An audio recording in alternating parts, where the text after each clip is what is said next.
Trying to grab all the groceries in one trip? Oof, not how you would have done that. You know sometimes less is more. Like when you drive less and save with the USAA annual mileage discount. USAA. Get a quote today.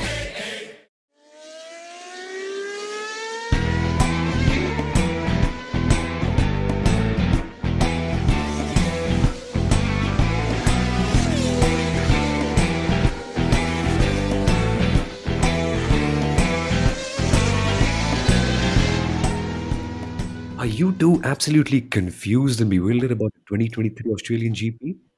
Are you in a state of total shock and have no idea about what's just gone on here? Red Just flag, Sommel, red flag is out. okay, here we go again. Uh, have you got down to the bottom of what exactly happened in this race? It seems like Formula One has gone down under, and all sense of stability and semblance has just gone for a total toss. It's gone upside down. Red flag. Sorry, we got to do this again because I don't think it's working out. Red flag. Okay. Uh, Carlos Sainz is confused. He is in a state of shock. He does Red not. flag. Red Oh, flag. come on. What the heck I is don't know happening? where we start because I've sort of lost count. Haas is going to appeal this, and FIA doesn't know whether to take the start grid from one of the red flags or the safety car line one. I just know that red flags were given out to everybody. You know that meme? I remember that meme right now. You get a red flag, he gets a red flag, she gets a red flag, we get a red flag, everybody gets a red flag. I mean, the red cars were not performing in Australia. Hence, maybe the FIA wanted to use the red flags. Haha. Bad joke, but it's a dad joke. Yeah, quite literally now. And I know you can't see it, not a lot of you, but I've literally got a red Michael Schumacher flag in the bag as well. So I do have red flag. We actually had more red flags in this race than in a Communist Party rally outside the venue where we screened the Australian GP in Mumbai. And by the way, if any of you from there are watching or listening to this episode, thank you for turning up in such amazing numbers and interacting with us over there because we had such an amazing quiz, an amazing interaction after the race. And now at this stage, you might be wondering, well, who are these guys blabbering about a meetup in Mumbai? Well, let's just give you a context, some context about who we are and what we do. My name is Somal Arora. I'm the host of the Indian Racing League broadcasts on Star Sports. I'm joined by Kunal Shah, the former marketing head of the Sahara Force India Formula One team, who's also an FIA accredited Formula One journalist. There's no confusion in the accreditation process. Touchwood, that was good. Your accreditation was very much legal and not disputed at all.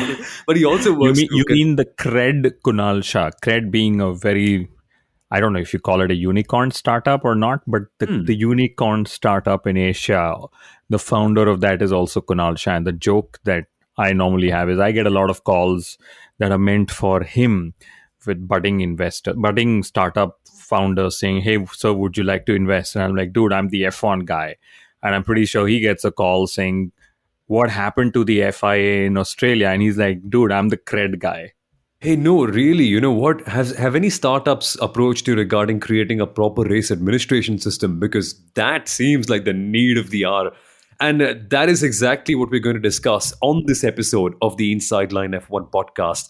Just what went down, what we think of it, and also we get to know your takes as well by, of course, firstly, you reaching out to us on social media and also through a poll feature that some platforms have offered us down in the description below. So let's just get right down to the bottom of it, Kunal, because I am intrigued about this.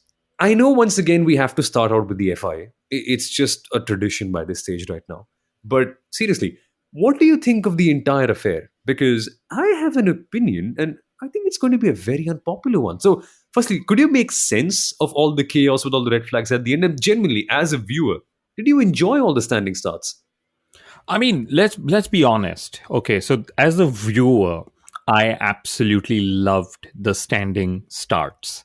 Why? Because normally when you pay for a race ticket, and I have never paid for a race ticket. Touchwood. I hope never to do that. Okay, you see the smile on my face, you hear the smile in my voice. But if you go to a race, you are normally guaranteed a qualifying hour on a Saturday and one start and one opening lap on a Sunday, right? That's what we do. with the sprint format, you are guaranteed 2 starts and 2 opening laps, right? But hey, the Australian fans that were there in Melbourne at the Albert Park circuit for the 2023 Australian Grand Prix got 3 standing starts, 3 opening laps, right? I mean, bumper for the money. I mean, the biggest bang or most starts for the money that Formula One could offer. So, as a viewer, I'm definitely not complaining. As somebody who believes I understand the sport a little bit better than an average fan. That's why I'm able to comment on it and write about it and talk about it with you, Somal. Yeah, maybe somewhere, the FI didn't always have to use the red flags. And is this the new way forward, or is this one of those inconsistencies again? And one question, I love how circuits are able to operate in quick times, quick speed, clearing up barriers and gravel and so on. What happened to those sweepers? Those massive sweepers that would go all around the circuit, picking up the gravel. Did Formula One not find a sponsor willing to pay to have their sweepers there or whatever, that they couldn't just use a sweeper, Somal? Oh no, the IPL is on in India, and the sweeper is a very important cricketing position as well. So I think all of them went over there to earn their bucks. But in all seriousness about this whole thing, I genuinely think that for once, the police did a good job. Now, I'm not talking about Carlos Sainz's penalty. I'm still just about as confused. We'll get to it in a second. But with all the red flags, Kunal, we know that Formula One is meant to be an entertainment sport. We know that after Abu Dhabi, the teams in the sport literally signed an agreement saying that, yes, we want races to end under the green flag whenever possible. We want more standing starts. We want more drama. And if I'm being very honest, I don't see the problem with it at all, to be very honest. Because again, we want racing. We want action. And by the way, folks, if you really enjoyed the standing starts and all the red flags, just let us know down in the comments what you think about it. Because we're running a poll to find out if you actually enjoyed the multiple starts or not. And that will give us a better idea about what everyone thinks about it. But I really think it was fine. And I'm actually a little bit amused at the drivers complaining about it, because it's kind of similar to ministers complaining that elections come about and distract us from doing our work. Well, it's part of the job. You do a better job. You don't crash there. Again, it's just like, I'm thinking of Logan Sargent right here, right? Because he's a budding Formula One driver, very observant. He wants to look around and absorb everything that he can. And all that he sees is chaos. So the poor man thinks, you know what? Opening laps in chaos? I need to do that as well to be a good Formula One driver. So just for the heck of it, he goes ahead and punts Nick De Vries, because why not? I think it was fun. That's a great example, Samuel. And, you very rightly pointed out that we don't want races to end under a safety car. We saw that in Abu Dhabi. We saw that in Monza last year. But you know what? Beyond the point, there's something called as fate.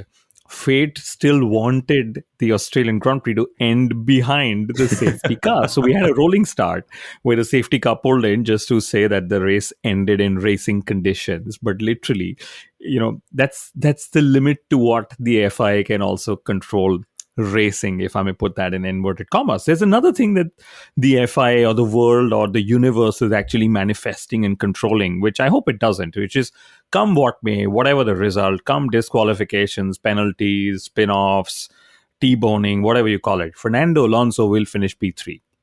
Point blank. Doesn't You're right. You're right. You know what? We know that he's sort of a cat, a big cat. He likes to call himself a lion. Cats have 9 lives. He's exhausted 2 of his lives in terms of getting a podium, because in one race at Bahrain, he almost got hit by his teammate in the first lap. In this one, he literally got hit and then eventually still managed to get back P3. But on that note, Kunal, on this whole kerfuffle, I really think that the FIA handled it quite well. Don't you think so? But I know I have a reason why, but I'll explain after I get to know your take. I mean, okay, so what are we complaining about? I don't understand. Are we complaining? And when I say we, I don't mean you and I think we're in general asking, the sentiment, the chatter on social media. What is the complaint about? Is it about the red flags? Hey, we all as fans want racing to happen. We don't want a race result to be decided under neutralized or whatever controlled conditions. So that's what the FIA tried to do. So let's keep that aside. The FIA have literally just executed what the fans have said they wanted, and hence the teams and Formula One and the World Motorsport Council, they made all these rules up. The FIA is just executing these rules, right? So I personally think the FIA have done a fantastic job in sticking to the rules, trying to give us entertainment, right? And I mean, there was one more thing that the FIA got involved in, since we are still 9-10 minutes in, still on the FIA, because hey, that's how they've been, they've been claiming the headline, so we're giving them the airtime as well, prime time and whatever, and we can send Mohammed bin Sulayem an invoice, for all the exposure and the positive one for once. This whole thing of banning team celebrations on the pit wall, right? The wording of the regulations or the messaging was actually something that they could have just redone. They haven't banned celebrations. They've said you are by all means welcome to the pit wall. You just cannot climb up onto the fences from a safety point of view, because you have 10, 12, 20 fully sized adults climbing up. They don't test the barriers for that kind of weight and energy that goes through those barriers. So I think net no complaints from the FIA at the moment, I would say, especially with what's happened this morning in Australia. Yeah, and a word about the lap that never was. I think they've done a really fair job with that. Now, I know at this stage you might be thinking, okay, I'm tuning out. I don't like the FIA. I don't want to listen more. But hear me out for a second. At Silverstone in 2022, the reason why we use the order of the start is because they didn't quite cross the safety car line. They literally lasted 2 corners before the red flag. Over here, that's why, by the way, that's why, again, over here at this particular race, they crossed sector 2, which meant that the lap was registered. They had gone past, I think, turn 4, turn 5, thereabouts. And so on the way in, that was counted as an official race lap. So that was lap 57, if I'm not mistaken. Correct. And you are meant to do 1 lap when you come out to the grid for a standing start. And that 1 lap was lap 58. And lap 58 ended under racing conditions, as it was meant to be, because had we had a lap 59, that would have been the standing start, but we didn't. So lap 58 was the one where they came out and game, set, match came up. It's not really that hard to decipher, really. I think the only confusing part for most people, including Haas, was what order to use. But when we've got so much chaos, Kunal, I think the FIA set a fair precedent by saying that, boss, we'll use the starting order because there's so much chaos that we can't quite physically put any grid conditions. So I don't see the harm in that. Yeah, and what's the alternative? Let's discuss that as well. The alternative would have meant that they end the race under under the safety car, which would have also created a lot of backlash, and we would have spent 12 minutes talking of, oh my goodness, can't they just change the rules to give us a proper racing lap? So it's a no-win situation for the FIA, and I think there will always be somebody who has a different view, but I think what we saw there was fine. On the Haas penalty, I'm very glad that the team pulled it out, because it could have meant Nico Hülkenberg would have been 1 position higher. Everybody's dreaming, including me, was dreaming that it was the position before we actually got into the podium spot. And is this the way Nico will finally get a podium spot, right? So the FIA actually said that, hey, that's great, because there are 2 ways for us to determine the order. First was the start itself, like you pointed out, and the second one was the safety car line 1. And they said the safety car line 1 was actually in the braking zone. So if somebody just went completely bonkers in the braking zone, example, Carlos Sainz, then they would just unfairly gain a position for the neutralized, revised start order that they gave. So they said, hence, it was fair to just use the original start grid that was there after the 3rd red flag. So net, it was all very good. It was all procedural and it was all logical, apart from, say, the Carlos Sainz penalty. Oh, yes. Oh, yes. By the way, folks, if you haven't heard what Carlos Sainz has had to say on the radio, after this episode is done, you have to do that, because that is a must listen. Kunal has been literally crying on the radio, saying, no, you can't do this. You need to consult it with me, talk to the driver, understand my perspective.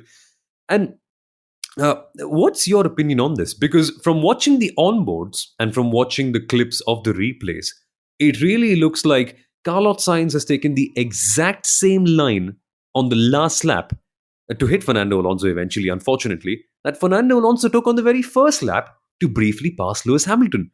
So, again, it's not the line that's the problem. It's just that he ended up hitting him. And by the regulations, I agree. Carlos Sainz is at fault, because you're meant to be The driver up ahead is meant to have the advantage, and so Carlos Sainz is, according to the law at least, in complete fault over here. But I think it's a racing incident. I think it's something very similar to what we saw in lap one, except Fernando avoided contact. So I, I I'm really confused about what the penalty should be. What do you think? To be honest, To me, it seems like a fairer penalty could have been applied. But hey, what could have that penalty been? There was so much chaos anyway happening at there. Because what Carlos eventually did is he, of course, took Fernando Alonso out, which then had a ripple effect on the two Alpines and everybody else that sort of went off. And then that just caused a red flag. So it was a very rookie amateur driver move, something you wouldn't expect from a Carlos Sainz. So, okay, let's identify. He was at fault. Could the penalty have been a little more fair? Should the FIA have actually spoken to the driver, etc.? There is no correct way to deduct this, right? Apart from the fact that maybe the FIA could have waited a little bit before just declaring that he was at fault, because like Friedrich Vasseur pointed out, saying yes, it was one thing that the penalty was very harsh, given that opening lap incidents are taken with a little more leniency, because all the cars are, drivers are ambitious, cars are fighting for the same piece of tarmac. The truth is there were 3 opening laps, so maybe the FIA sort of ran out of patience after a point, right, in the Australian Grand Prix. But what Friedrich Vasseur pointed out was, what was the hurry that the FIA was in to just dish out the penalty? Because in the past, we have seen that, to identify drivers even being out of a grid slot has taken the FIA like 30 laps, if you may call it that, right? So what was the need to call this penalty? Especially when the podium, which is the holy grail of the result, because you project the podium to the audience, sponsors, fans, etc. You don't want to sort of change the podium unless you need to, especially since the podium was not affected. What was the need to just be in so much haste?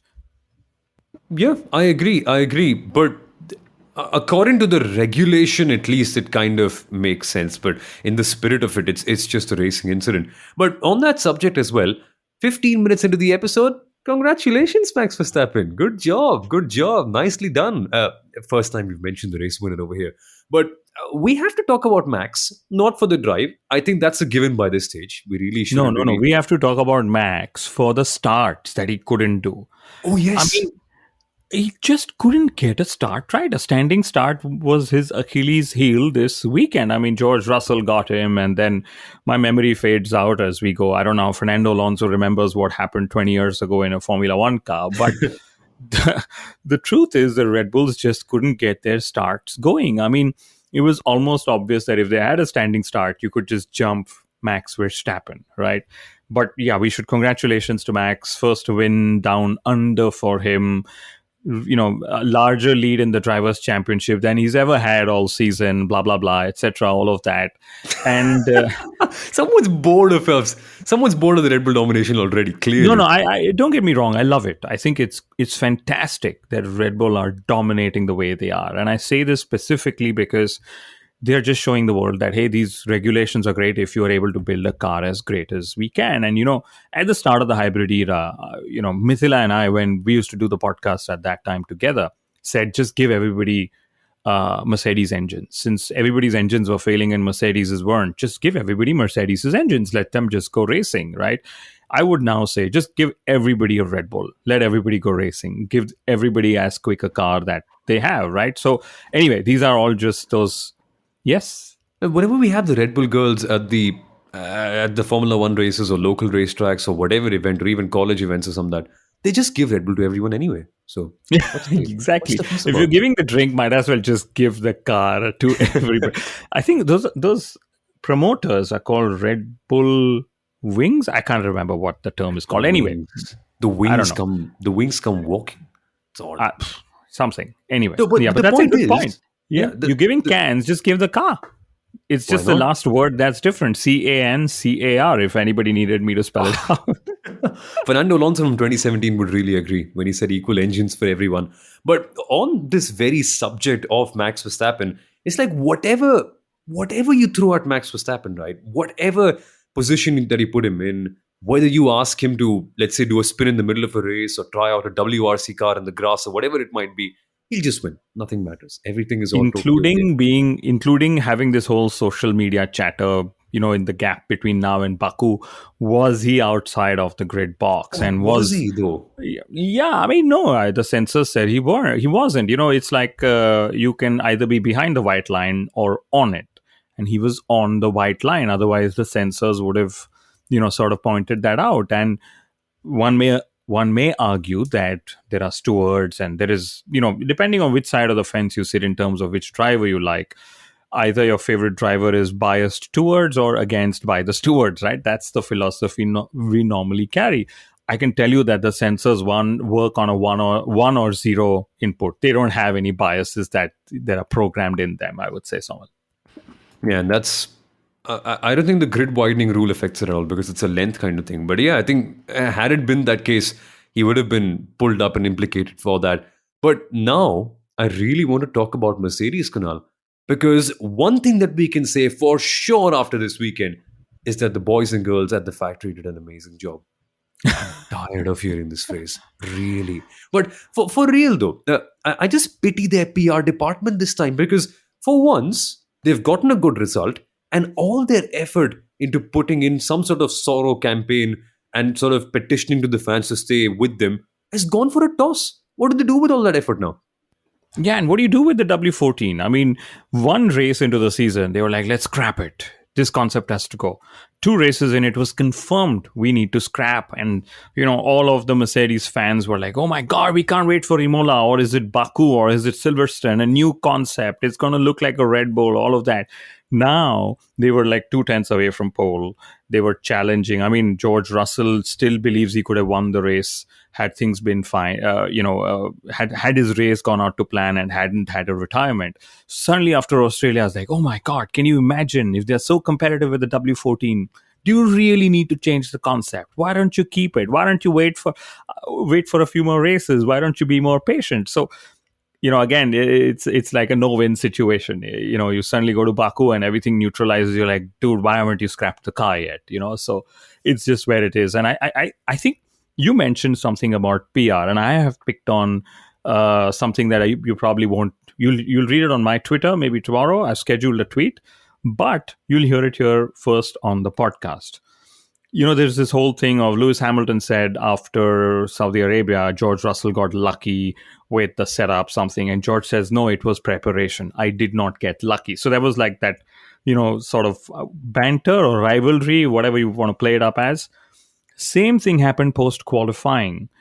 Lewis Hamilton said, we were closer to Red Bull and it's track specific. And George Russell turned around and said, no, I was actually close to them in Jeddah as well when I had the perfect lap. I don't think it is track specific, right? So there is this whole banter going on between the Mercedes drivers. And for once, the first time, of course, Lewis Hamilton on the podium, first podium for Mercedes, only the third team to score a podium in 2023, all those stats and stuff that you will anyway, hear F1 Stats Guru read out later on in the show. But net, Mercedes were closer. I think it was track specific. I think it was just the ability to, the warm up of the tires as we saw, that just sort of aided them a little better. I don't think they're necessarily closer, even though Andrew Shovlin said we've tried some setup things. And I think those setup things, of course, are also track specific.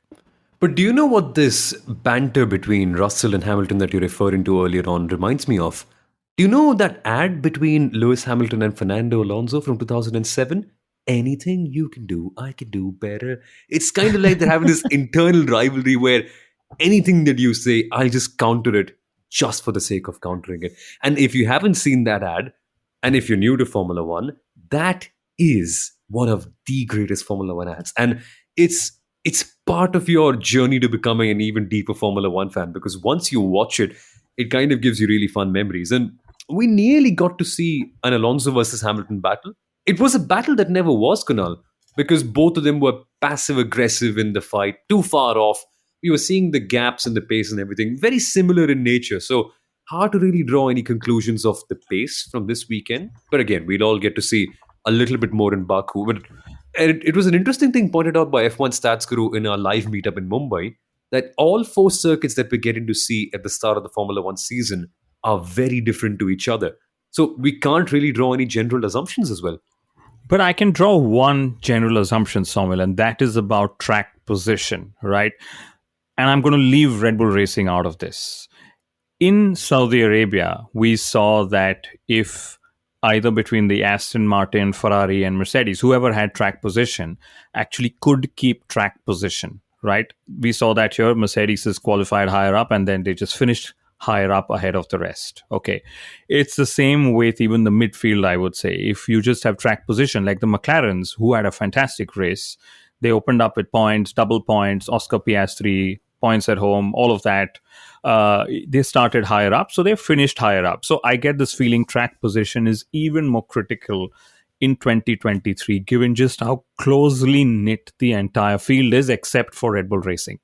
Unless you're someone like Pierre Gasly, who's worked super hard to break the grid with an incredible strategy, and then things just go down the roof completely for him. It was absurd what happened, but I get the idea because passing has become even harder. And it's constantly making you wonder, okay, Formula One cars can follow each other, but can they really pass? Are they way too long? And I hate to bring Formula E into this discussion. I think it's never ideal to compare Formula One with Formula E, but in this one instance, I think we will have to make an exception.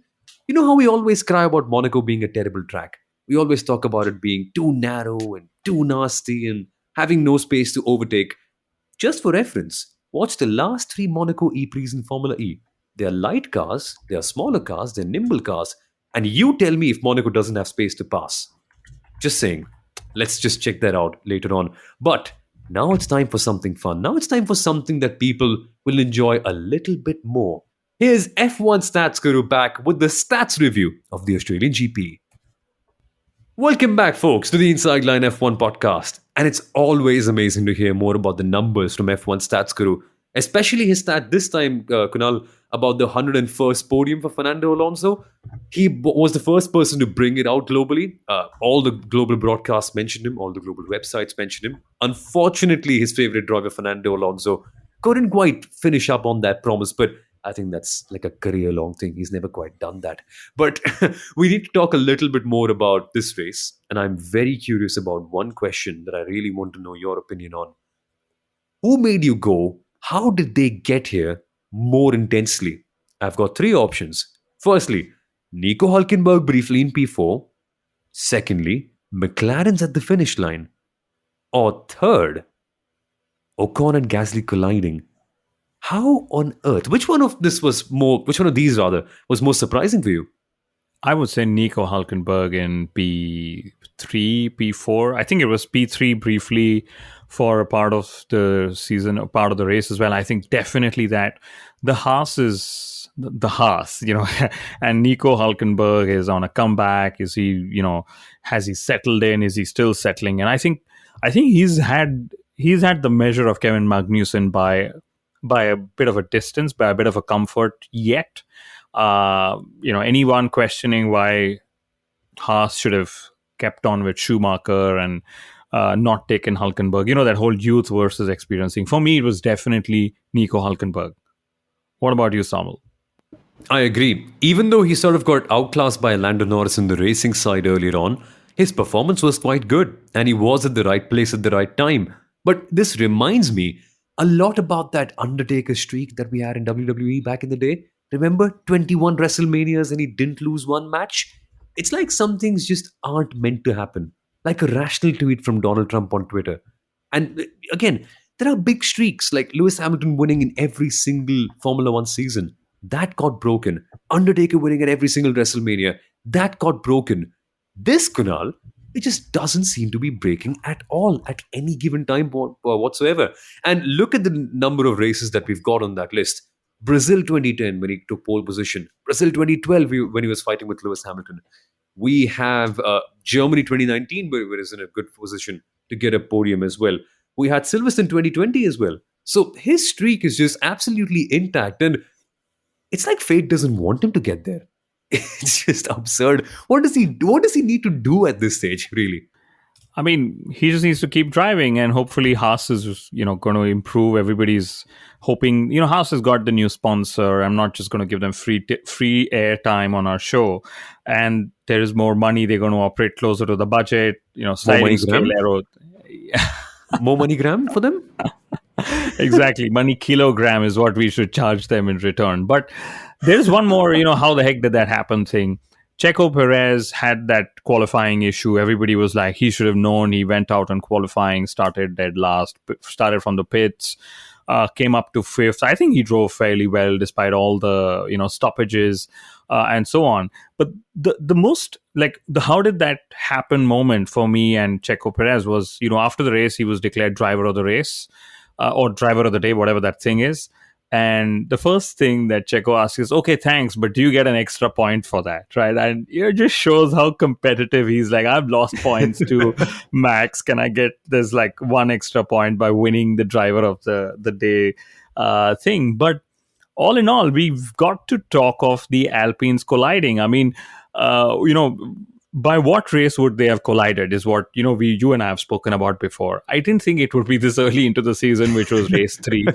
Of course, we must call it a racing incident as well, even though it's fun to pitch Gasly versus Ocon given their childhood rivalry anyway. Yeah, but there's something very familiar about Esteban Ocon colliding with his teammate in a pink car. We've seen that before, haven't we, Kunal? Somewhere, no? We have. I mean, collisions, teammate incidents are always a thing. But, I would say net, it was an entertaining race. We liked what we had. We had a fantastic screening in Mumbai and in Delhi as well. We have lots more planned for the Inside Line Club, even though there is a forced break that we are, sort of being put through, Samal. Oh, yeah, we are having a forced break, but not a forced break on the podcast because coming up next are so many fun episodes. We firstly are going to have David Coulthard on the Inside Line F1 podcast.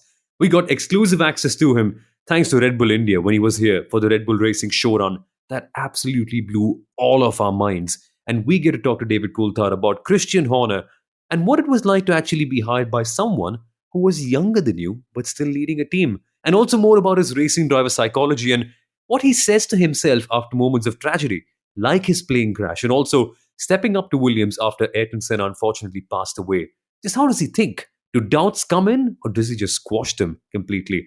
That is going to be coming up next. We then have Blake, who's known on the social media world as Brick. You might have come across his stuff on Twitter, on YouTube, on Instagram, everywhere. He's a former Red Bull Racing and Force India engineer who's worked with both these teams inside out. And we had him on the podcast for, I think, one of our best episodes of the last year, where we got to talk so much about how a Formula One team operates. How can you become a Formula One engineer? And on a daily basis, just what do those challenges look like? And how much coordination and feedback goes on between a racing driver and their performance engineer? And which one of these drivers takes more feedback than the other ones? And just how do they deal with that? So that episode's also going to come up. And finally, Kunal, one of my favorite ones as well. We've got the folks from Driven International coming on the podcast as well. And they are going to be talking about just how do you make a street circuit? Because they were the people responsible for the amazing Hyderabad E-Prix street circuit in India. And I was there for the Indian Racing League and Formula E. The operational challenges were humongous, but still, they came up with such an amazing circuit. So, how do you do that? How do you make changes like the ones that they made to Yas Marina as well? And also to circuits like Mandalika in Indonesia as well. So, they're going to be on the podcast to talk a lot more about that. So, April, Kunal, is going to be a bumper month with a lot of fun stuff happening. It is. And, before you know it, our show will entertain you, including stuff that we're going to do with the Lollipop Man, with F1 Stats Guru. And like I said, really excited to see what more and how many more cities we can reach for community engagement with the Inside Line Club. Absolutely. And folks, I just want to end this episode on one note. It's going to be a note of laughter for some, a note of disappointment for the others, and just a general one that will really intrigue everyone. At the end of this race, Kunal, Alpine are 4 points behind McLaren. I'm gonna put one more to this. Lance Stroll, he was in a podium position in an Aston Martin ahead of whoever he was ahead of at that time, right? And what did he do? He went and outbraked himself on cold tires at turn 3. And then he says, yeah, the tires were cold. But dude, if Fernando, has spun, you are in a podium spot. All you got to do is cover your tires or whatever. Everybody knows that there's cold tires. I mean, it's not Logan Sargent for, I'm just giving an example as a rookie, right? It's Lance Stroll. He's paid millions to do 50, 60, whatever number of races he's done.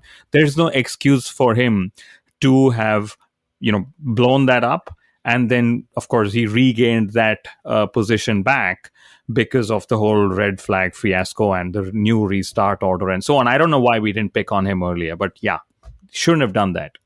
1 second. Who is he making an excuse to, Kunal? For real? Everybody who he thinks he needs to make the excuse to, including maybe himself.